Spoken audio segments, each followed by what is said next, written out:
ওকে, location পাঠা।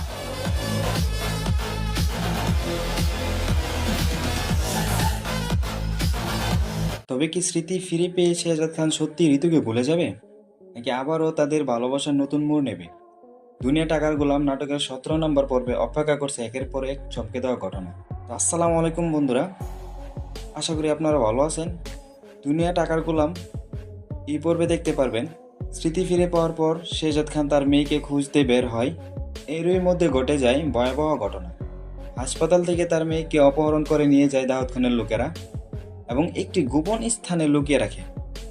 মেয়েকে খুঁজে বের করার জন্য শেহজাদ খান সঙ্গে সঙ্গে তার লোকদের নির্দেশ দেয়। ঠিক তখনই একটি রহস্যময় ফোন আসে। ফোনের অপর প্রান্ত থেকে একটি লোকেশন জানিয়ে বলা হয় তার মেয়েকে সেখানে পাওয়া যাবে। এরপরই গল্পের শুরু হয় নতুন টুইস্ট। অন্যদিকে অপহরণকারী শেহজাদ খানের কাছ থেকে লকারের চাবির তথ্য জানতে চায়, কারণ সে লকারের মধ্যে লুকিয়ে আছে হাজার হাজার কোটি টাকার সম্পদের রহস্য। কিন্তু শেহজাদ খান এখনো কাউকে সেই লকারের আসল অবস্থান জানায়নি। স্মৃতি ফিরে পাওয়ার পর সে নিজের মেয়েকে উদ্ধার করে সেই লকারের সন্ধানে নেমে পড়বে।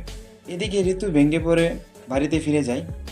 তার মনে একটাই প্রশ্ন, শেহজাদ খান কি সত্যি আগের সব স্মৃতি ফিরে পেয়ে তাকে ভুলে গেছে, নাকি এখনও তার হৃদয়ে ঋতুর জন্য ভালোবাসা রয়ে গেছে?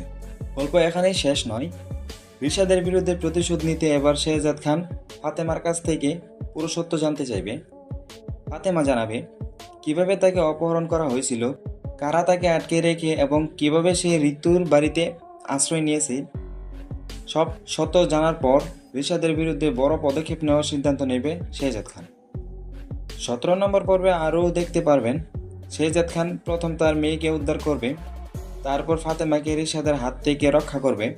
পাশাপাশি সম্পর্কের জটিলতাও নতুন মোড় নেবে, যা গল্পকে আরও রোমাঞ্চকর করে তুলবে। তাহলে কি হবে শেষ পর্যন্ত?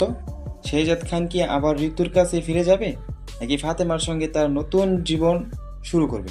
এইসব প্রশ্নের উত্তর জানতে অবশ্যই দেখুন দুনিয়া টাকার গোলাম নাটকের 17 নম্বর এপিসোড। ভিডিওটি ভালো লাগলে অবশ্যই একটি লাইক, কমেন্ট ও শেয়ার করবেন। আর নাটকের প্রতিটি নতুন পর্বের আপডেট সবার আগে পেতে আমাদের চ্যানেলটি সাবস্ক্রাইব করে পাশে থাকা বেল আইকনটি অন করে রাখবেন। ধন্যবাদ সবাইকে।